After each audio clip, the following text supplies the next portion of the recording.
We remain steadfast in our commitment in delivering local news that matters, stories that inspire, enriching the lives of Filipinos in the Philippines and across the globe. This is your GMA Regional TV. Buong puso para sa Pilipino. Ito ang Mornings with GMA Regional TV.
Magandang umaga! Ito ang Mornings with GMA Regional TV. Mga kapuso, hayaan niyong kami ang unang mangaruling sa inyo sa unang araw sa buwan ng Disyembre kasama ang Pangasinan State University Coral. Hatid namin ang mahalagang lokal na balita mula sa Luzon at dito sa Mornings with GMA Regional TV, hindi uso ang hashtag chapter closed at good vibes lang dahil we are hashtag feeling blessed ngayong Pasko. Merry Christmas mga kapuso! Samantala, narito na ang mga unang balita.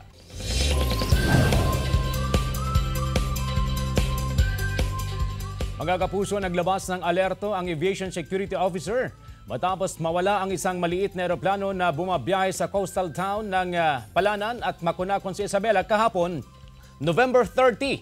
Matapos itong bigong makarating sa Palanan Airport sa Isabela.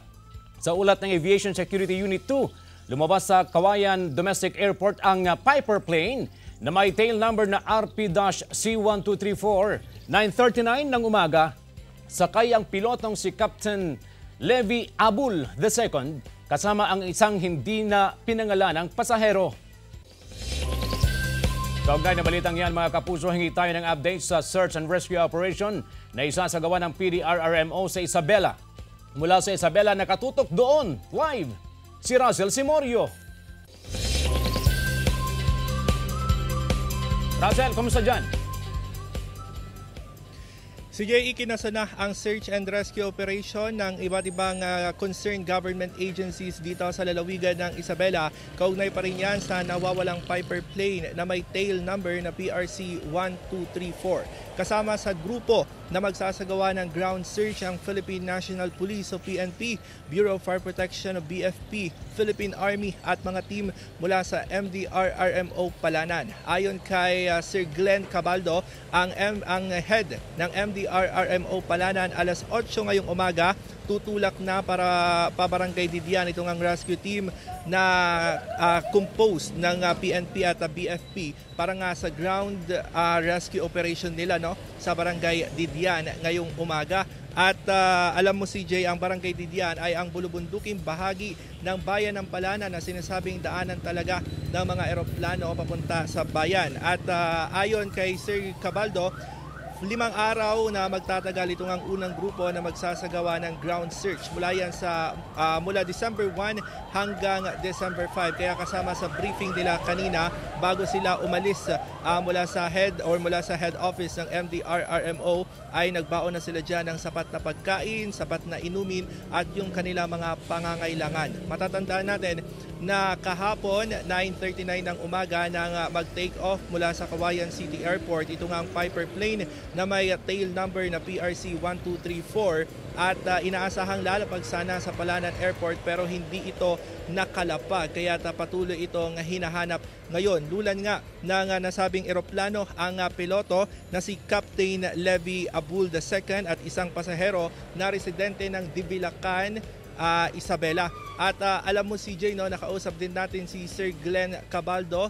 Suspendido ang klase ngayon sa lahat ng antas sa bayan ng Palanan, maging yung pasok sa government agencies dahil nga sa sama ng panahon, at inaasahan na itong sama ng panahon ay makakaapekto sa isasagawa nilang ground search dito nga sa bayan ng Palanan kaugnay sa nawawalang Piper plane. Pero patuloy yung coordination nila sa iba't ibang government agencies pa para matagumpay na mahanap itong ang nawawalang eroplano. At yan mo ng latest mula rito sa lalawigan ng Isabela. Balik sa iyo CJ. Maraming salamat, Russell Simorio. Sa ibang balita, mahigit 100 ambulant vendor ang apektado ng pagbubukas ng Christmas baratilyo sa Dagupan City.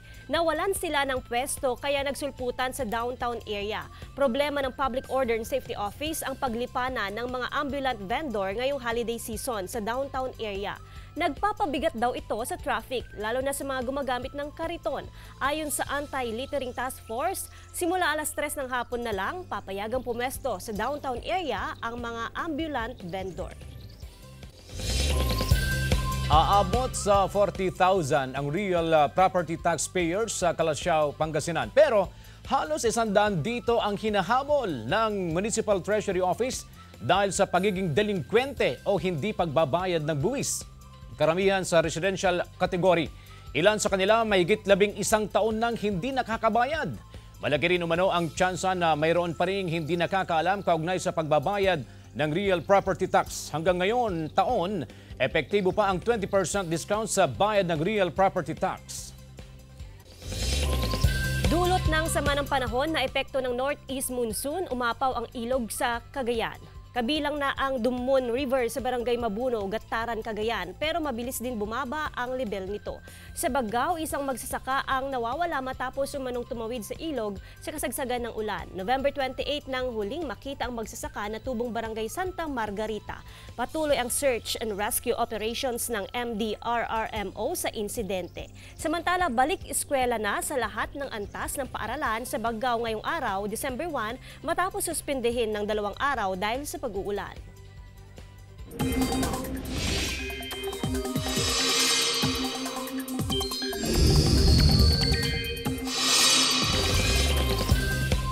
Mga kapuso, isa o kaya'y 2 bagyo ang posibleng mamuo o pumasok sa Philippine Area of Responsibility ngayong Disyembre. Base sa datos ng Pag-asa, kung hindi man lilihis ng bansa ang potensyal na bagyo, ay posible itong maglandfall sa Central Luzon, Eastern Visayas o kaya sa Caraga Region. Sa ngayon, walang namamataang bagyo sa loob o labas ng PAR. Hanging amihan ang nakaapekto pa rin sa Northern at Central Luzon. Ngayong umaga, uulanin ang ilang bahagi ng Cagayan Valley Region, Cordillera at Central Luzon base sa rainfall forecast ng Metro Weather. Magpapatuloy iyan at magiging malawakan kasamang Ilocos Region pagsapit ng hapon. Posible ang heavy to intense rain sa ilang lugar na maaring magdulot ng baha o landslide. Patay ang negosyanteng si Jerry De La Cruz matapos pagbabarili ng hindi pa nakikilalang sospek sa isang quarry site sa Barangay 55, Cabanatuan City, Nueva Ecija. Sugatan ang kasama niyang truck loader operator na si Alvin Catalan na patuloy na ginagamot sa ospital. Tumakas ang sospek matapos ang pamamaril. Patuloy ang investigasyon ng mga otoridad sa motibo ng pamamaslang at kung sino ang salarin. Wala pang pahayag ang mga otoridad maging ang mga kaanak ng mga biktima sa nangyaring pamamaril. Nagawan ng underwear. Sko po, problema ng ilang kababaihan sa isang barangay sa Kawayan City, Isabela. Tutukan sa report. Nawawala sa kapitbahay din niya. Naalarma umano ang mga kababaihan sa Barangay District 1, Kawayan City, Isabela dahil sa pagkawala ng kanilang mga underwear. Pero kamakailan lang, nasolusyonan na ang problema matapos matunton kung saan at sino ang nagnanakaw at nagtatago nito. Suspect ang isang lalaki na kapitbahay mismo ng mga biktima. Ginagawa raw ang pagnanakaw tuwing siya'y nalalasing at kapag madilim na. Mahigit 10, ma'am. Halos lahat ng kapitbahay niya. Ma'am, kinukuha pa rin daw niya, pumapasok. Sa banyo? Opo. ang isang biktima, Mayo pa raw ngayong taon nang magsimulang mawalan ng underwear si Andrea, hindi tunay na pangalan. Actually, yung sampayan po kasi namin sa mismong garahe namin. Yung ibang mga damit ko, hindi ko manotice kung nalalaban ko siya. Aksidente lamang din umano ang pagkakatunton sa mga underwear. Nawalan daw kasi ng kalandiuling ang isa sa mga residente at sinabing ang sospek ang huling lumabas ng kanilang bahay. Na nilang, siyempre, flashlightan nilang ganyan. Madilim yung bahay niya. Bumungad sa kanya mga bra, ganyan. Tapos nung nagpatawag na kami ng barangay, pag-open ng barangay sa bahay niya, totally talaga bumungad sa damakmak na panty. Unang-una pa nga doon is yung nakaibabaw yung bra ko, ma'am, may nadalaw. Aabot sa 2 sakong puno ng bra, panty, kasama na rin ang iba pang damit pang ibaba ang narecover sa bahay ng sospek na hiniling na rin na huwag pangalanan. Hindi na rin siya sinampahan ng kaso. Usap na lang namin yung tao. Napagkasunduan naman nila na umalis na lang siya doon sa lugar na yun. Nasa barangay hall ang mga narecover na underwear. Ang ilan, kinuha na ng mga may-ari at ang iba, posibleng ibaon na lang sa lupa at sunugin na lang dahil madumi na rin ang mga ito. Ayon sa eksperto, posibleng dumaranas sa problema sa pag-iisip ang ilan sa mamay ganitong kondisyon, kaya importante na maipatingin sila sa mga espesyalista. John Punsoy para sa Mornings with GMA Regional TV.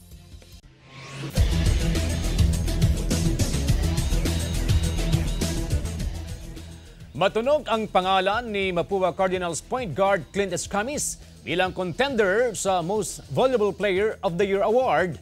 Ito ay dahil sa mataas na statistical points na kanyang ipinakita sa mga laro. Dahilan para maging top seed ang Mapua ng NCAA Season 99 at naghihintay na lang sa finals. Ang inaabangan ang kapanapanabik na do-or-die game sa pagitan ng San Beda Red Lions at LPU Pirates. Tiyak na ibubuhos nilang lahat para makaabot sa finals. Mamaya na yan, 3 p.m. live sa GTV. Parol na gawa ng 2 estudyante mula Vigan City, wagi sa National Parol Making Competition. Tunghayan sa report. Bahagi na sa mahabang selebrasyon ng Pasko ng mga Pinoy ang pagsasabit ng mga parol. Kaya naman isang parol making competition ang idinaos sa Malacanang na nilahukan ng 86 na state universities and colleges sa buong bansa.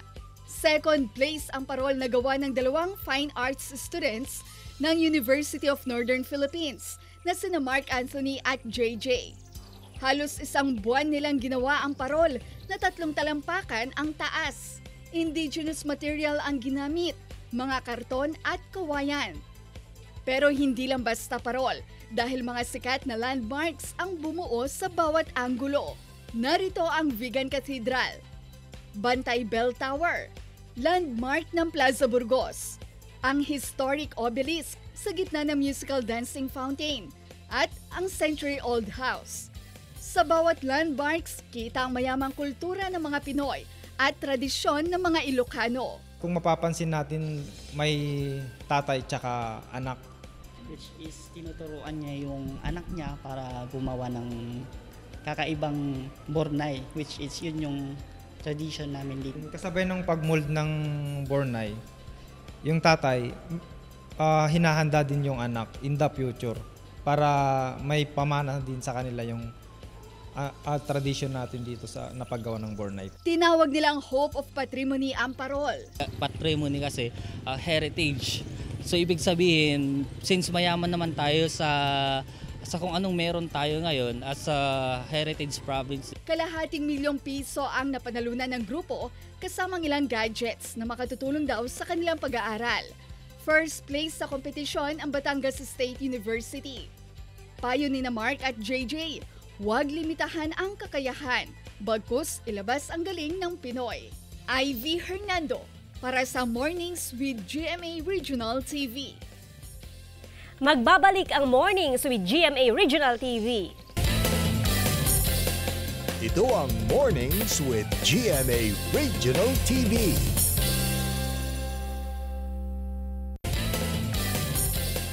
Ito ang Mornings with GMA Regional TV.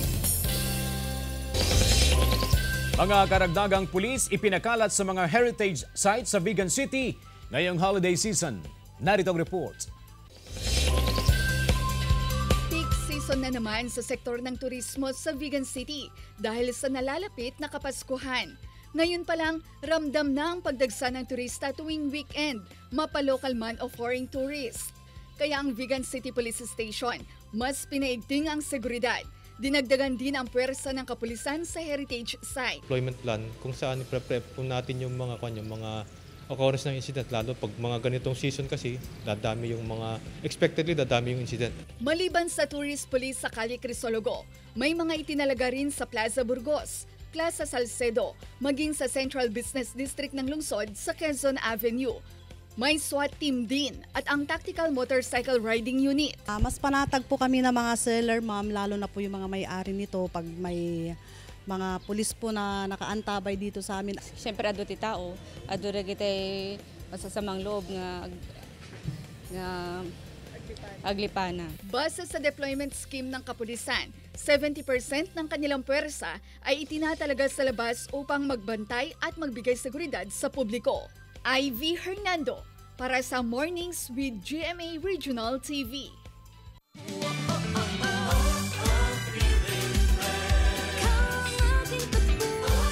Recycled Christmas display sa Barangay Maluwod, Dagupan City ating pasyalan. Makibalita tayo live kay Claire Lacanilaw. Claire, good morning! Good morning, Joanne. Good morning, mga kapuso. Sa mga nais mamasyal ngayong holiday season, perfect puntahan ang Christmas pasyalan na ito sa isang barangay sa Dagupan City kung saan tampok ang iba't ibang dekorasyong pampasko na gawa sa scrap materials. Ang 1,000 Roses sa Cebu at Nueva Ecija may hatid na good vibes sa mga Dagupenyo ngayong magpapasko. Ito kasi ang inspirasyon ng Christmas pasyalan sa Barangay Maluwod na binuksan na sa publiko. Tinawag itong 1,000 of Roses Christmas Attraction. Makikita rito ang mga nakabibighaning artificial roses. Ang dating bakanteng lote na pinagtatapunan lang ng basura, nag-transform sa dami ng pailaw at dekorasyong pampasko. Sa pagbubukas ng Christmas pasyalan, hinaranan ng grupo ng mga kabataan ang mga bisita gamit ang ukulele. Dito sa fishery kasi, madalas walang masyadong ilaw, ganon. Then napabilib lang ako kasi naisipan nila na gawan ng ganito dito. Before po, tapunan po siya ng mga recycled bottles, mga cans po. Tapos, and ngayon, yung mga recycled na yun, ginawa nilang ganito po. Atraksyon din sa Christmas pasyalan ang mga spare parts ng mga sasakyan na ginawang disenyo. Joanne, isa sa mga ipinagmamalaking dekorasyon dito sa Barangay Maluwod, Dagupan City ang 1,000 Roses concept kung saan ma-appreciate o ma-enjoy ang ganda at ningning ng mga rosas lalo na sa gabi. At ngayong umaga makakasama natin ang chairman ng Barangay Maluwod, Dagupan City, walang iba kundi si Cap Filipina de los Santos. Good morning, Cap, and welcome to Mornings with GMA Regional TV. Good morning po, Ma'am Joanne. Good morning sa CJ. Good morning, Ma'am Claire. Ayan. Cap, bukod po dun sa 1,000 Roses, bakit po 1,000 Roses concept yung naisip po nilang Christmas display ngayong holiday season? Dahil ayaw natin gusto nating ma-experience ng ating mga kabarangay na magkaroon ng ganito dahil gaya po sa Cebu, sa Nueva Ecija, hindi mo na kailangan gumastos para pumunta pa doon para magpa-picture sa mga ganitong mga Christmas display. Kaya naisip po natin to, whole year na po ito. Ayan, Cap. Bukod nga sa 1,000 Roses concept, tampok din dito yung iba't ibang dekorasyong pampasko na gawa sa scrap materials na maaari palang gawing palamuti o dekorasyon. Tama, Cap? Opo, hindi mo na kailangan bumili ng mga mamahaling palamuti. Kung magaling ka, may idea ka sa paggawa ng mga palamuti galing sa scraps, madami kang magagamit. Mapaganda, maayos at magandang dekorasyon para sa Christmas. Ayan, Cap, hikayatin na lang po natin ang ating mga kapuso na pasyalan itong simpleng Christmas decoration dito sa Barangay Maluwod, Dagupan City. Yes. Sa ating mga kapuso, kabarangay, inaanyayahan ko po kayo na pumasyal dito sa ating munting Christmas display sa Barangay Maluwod. Open po ito from 6 a.m. to 12. Ayan, maraming salamat, Kap. Samantala, Joanne, ay bukas naman ito mula alas 6 ng gabi hanggang 11 p.m. At paalala lang ng barangay na panatilihin ang kalinisan at maging responsable sa pagtatapon ng basura. At yan muna ang latest dito sa Dagupan City, Joanne. Maraming salamat, Claire Lacanilaw.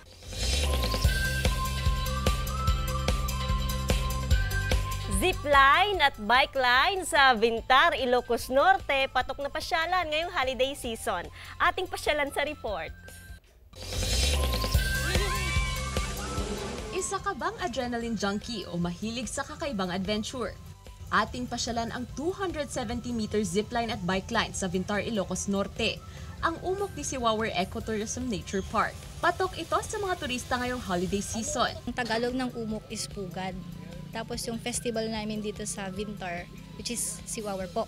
Perfect din ito sa mga nais labanan ang kanilang fear of heights. Sigurado namang safe na safe ka dahil ang mga trained personnel mismo ang maglalagay ng harness. Tanaw ang magagandang view ng bundok at ilog. Dito rin makikita ang mga lumilipad na siwawer. Isang klase ng ibon na sa bayan lang matatagpuan. Sa ganda ng mga tanawin, tiyak na hindi mo na mararamdaman ang pagkalula. Ayan mga kapuso, pagkatapos nating mag-zipline, nag-biking naman tayo pabalik. Dito lang tayo makaka-experience ng biking above the waters. Ramdam ko naman na safety ako kasi may harness. Araw-araw, bukas ang umok ni Siwawer. Pinaghahandaan daw ng LGU ang pagdami ng turista ngayong papalapit na Pasko at kapistahan ng bayan. Ngayong Christmas season, marami pong bakasyonista. Yun po yung pinaghahandaan namin, ma'am, dito sa para ma-accommodate namin silang lahat. Gav De Luna para sa Mornings with GMA Regional TV.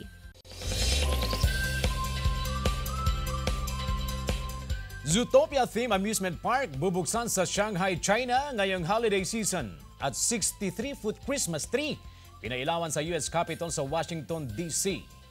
Tunghayan sa Globalita. Sinong hindi nangangarap makamamasyal sa Disneyland? Lalo na ngayong holiday season kung saan pinuksan ang pinakabagong atraksyon sa Shanghai, China. Ito ang World's First Zootopia. Tampok ang interactive rides na hinaluan ng animation. Formal na bubuksan ang Disneyland Zootopia ngayong Disyembre na siguradong dadayuhin hindi lang ng mga bata, maging ng mga young at hearts. Sa Washington, D.C., isinagawa na rin ang tradisyonal na pagpapailaw ng kanilang 63-foot tall Christmas tree bilang hudyat ng Yuletide season. Pinangunahan ito ng Speaker of the House at isang 4th grader. Simbolo ito ng pag-asa, pagbibigayan at kasiyahan ngayong Pasko. Chris Zuniga para sa Mornings with GMA Regional TV. GMA Network's Queendom Live Concert bukas na, December 2. Narito ang report.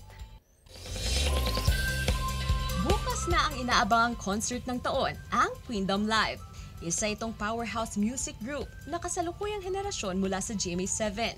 Kabilang sila Rita Daniela, Jessica Villarubin, Thea Astley, Marian Osabel, Hannah Presillas at Asia's Limitless star Julie Ann San Jose. Mapapanood ang concert bukas, December 2 sa Newport Performing Arts Theater, Newport World Resorts, Pasay City.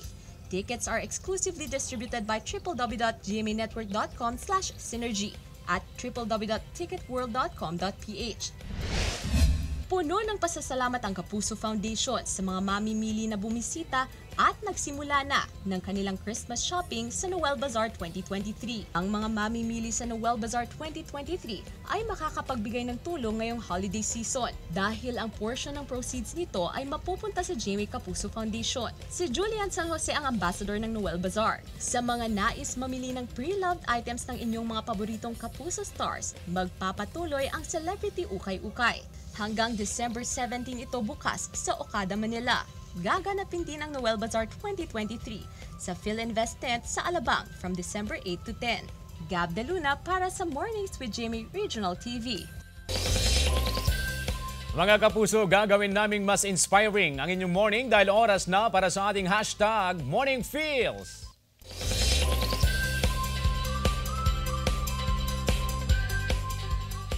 Christmas is doing a little something extra for someone. By Charles Schulz, an American cartoonist and the creator of the comic strip Peanuts and Snoopy. kapuso, it's a star-studded Pasko sa Kapitolyo, kaya humanda na kayo sa La Union. Huwag palampasin ang pagkakataong makasama ang inyong mga paboritong kapuso stars, Rocco Nasino, Mikey Quintos, Matt Lozano, Riel Lomadilla at Jenny Gabriel. Ngayong Biyernes, December 1, 7 p.m. sa Provincial Capitol Building, San Fernando City, La Union. Kita-kits mga kapuso! Mga kapuso, 24 days na lang, Pasko na! Maraming salamat mga kapuso sa pagtutok sa Mornings with GMA Regional TV. Samahan niyo kami mula Lunes hanggang Biyernes. Ako po si Joanne Punsoy.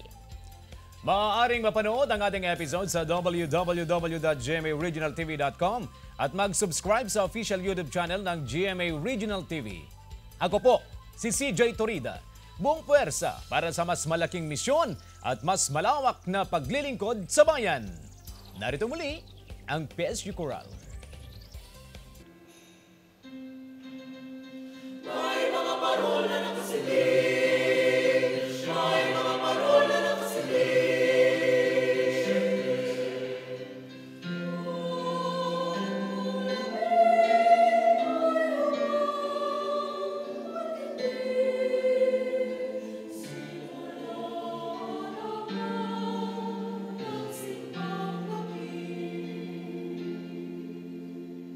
Simbang gabi, simbang gabi, ay simula ng Pasko.